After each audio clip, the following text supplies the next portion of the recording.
Meaning of garrison. Garrison. Garrison. Garrison.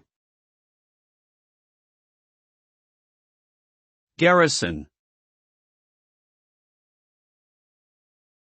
The word garrison can have a few different meanings depending on the context.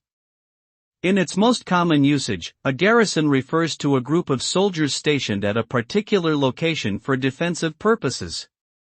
This could include a fort, a military base, or a city.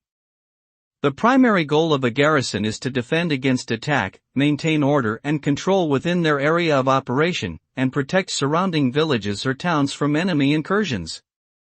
Garrison troops typically live in barracks or other military housing and are trained and equipped to respond to enemy threats quickly and effectively.